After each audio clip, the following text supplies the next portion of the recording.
Gwendoline Sozo. La matinale info Sud Radio. 7h43, l'invité de la matinale info ce matin, c'est Anne-Yvonne Ledain, députée socialiste de l'Hérault et vice-présidente de la commission d'enquête relative aux attentats de janvier et de novembre. Bonjour Anne-Yvonne Ledain. Bonjour. Alors ce matin, non seulement l'Église de France se réveille en deuil, mais c'est toute la communauté nationale qui est touchée par ce drame. Moins de 2 semaines après l'attentat de Nice, Daesh a donc encore frappé à Saint-Étienne-du-Rouvray cette fois. Et déjà, les premières polémiques, car l'un des 2 djihadistes était mis en examen pour avoir tenté de rejoindre la Syrie. Il était sous bracelet électronique. Est-ce que vous comprenez, Anne-Yvonne Ledain, qu'il était en liberté alors qu'il avait tenté de rallier la Syrie par 2 fois l'an dernier ? Non, je ne comprends pas. Et je ne comprends pas la décision du juge. Parce que c'est la décision du juge. Or, en France, les juges ont une totale indépendance. Donc, le procureur a fait appel et j'ai été contente de l'apprendre. Et je regrette que le juge ait fait ça.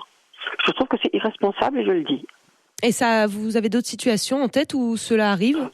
Non, parce que la justice, elle fonctionne de manière indépendante. On ne connaît pas tous les, on sait pas tout. Maintenant, la question d'avoir tous les gens qui sont condamnés, de les mettre non seulement en prison, mais dans des centres éducatifs fermés, dans des tas d'endroits comme ça, et de les y laisser longtemps, ça créera des cocottes minutes. Hein. Oui, parce que par exemple, il y a eu beaucoup de réactions, notamment de l'opposition. Il y a par exemple Éric Ciotti qui demande le placement des islamistes radicaux dans des centres de rétention. Alain Juppé, lui, veut la création d'une police pénitentiaire pour la radicalisation en prison. Il y a aussi ceux qui veulent mettre tous les fichiers S en prison. Comment on fait le tri ? Quelles mesures sont réalisables déjà ? D'abord, pour le fait de traiter la radicalisation en prison, c'est fait. La loi qu'on a votée récemment, et celle d'avant d'ailleurs, le disait.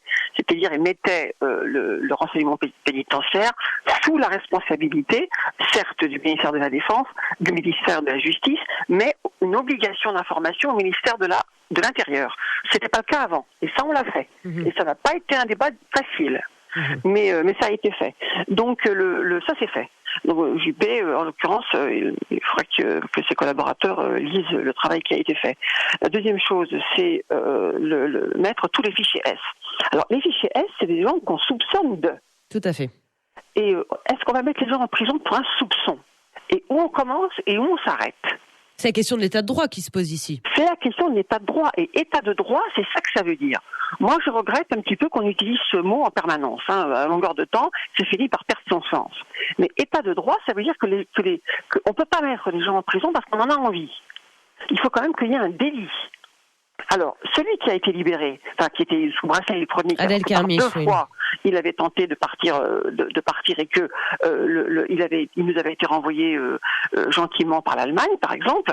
Lui, je comprends pas la décision du juge. Oui, il faut interroger non pas le ministre de la Justice, mais le juge.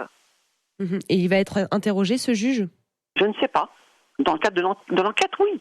Mais comme, excusez-moi, mais les journalistes interrogent tout le monde, entendent tout le monde et que tout le monde parle indépendamment de la procédure normale, il faut aussi interroger le juge qui avait mis cet homme en liberté. C'est un jeune homme. Ce qui est terrible, il n'a que 19 ans. Oui. Il a 19 ans. Il y en a un autre qui est mineur. C'est épouvantable. Est-ce qu'on n'a pas aussi un problème, justement, avec nos jeunes, qu'on ne sait plus comment les garder auprès de cette République ? Je ne pense pas qu'il faille dire. Excusez-moi, moi je fais une grande différence entre l'article les et l'article des. Ce ne sont pas les jeunes. Non, c'est les jeunes de confession musulmane. Mais ce sont des jeunes. Comment les repérer ? Comment les voir ? Tant qu'ils ne sont pas partis, tant qu'ils ne veulent pas partir, on ne peut pas les repérer. Sauf s'ils sont signalés. S'ils sont signalés par des camarades, par leur médecin, par leur éducateur, par le professeur, c'est pas si simple. Mais là, par exemple, dans le cas d'Adel Kermiche, il était connu des services antiterroristes. Alors, on se demande un petit peu si c'est une bonne ou une mauvaise chose, parce que d'un côté, c'est rassurant, on se dit qu'on surveille les bonnes personnes, oui. Mais en même temps, si on n'arrive pas à éviter le passage à l'acte derrière, on se demande à quoi ça sert.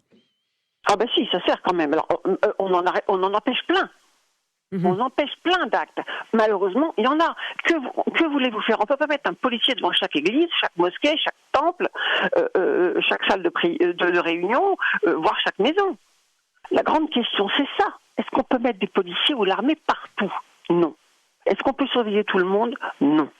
Alors, ensuite, la grande question, c'est la présomption d'innocence.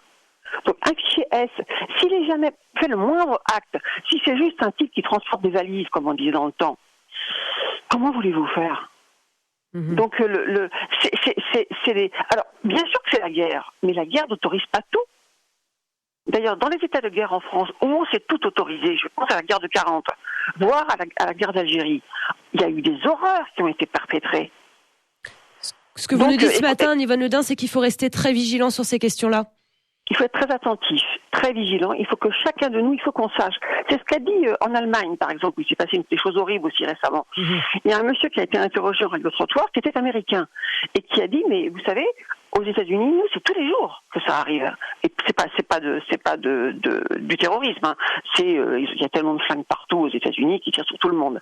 Mais il y a une espèce de vigilance que les gens ont à se dire, de toute façon, un flingue peut sortir et tuer quelqu'un dans la rue. Oui, il va falloir vivre avec. Il faut faire avec ça. Et il faut en parler. Il faut en parler aux enfants. Il ne faut pas dramatiser. Il faut leur dire, voilà, dans le monde, il y a toujours eu les méchants, il y a toujours eu les salopards. Eh bien, sachez-le et préservez-vous. Contournez l'obstacle. Et puis, on sait qu'il y aura d'autres situations dramatiques. Vous vous rendez compte, là, c'est une église dans un village. On n'est pas, comme on dit, dans une banlieue. Effectivement, c'est pas une grande ville non plus.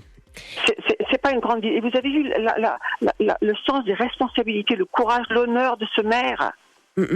Oui, qui était très très émouvant hier. Incroyablement émouvant. Ce monsieur, il est communiste. Il avait une hauteur de pensée, une douleur dans la voix qui était. Voilà, c'est ça la France. C'est la solidarité. Merci beaucoup Anne-Yvonne Le Dain, ce sera le mot de la fin, la France, la solidarité. Donc merci d'avoir été avec nous ce matin sur Sud Radio. Je rappelle que vous êtes députée socialiste de l'Hérault, vice-présidente de la commission d'enquête relative aux attentats de janvier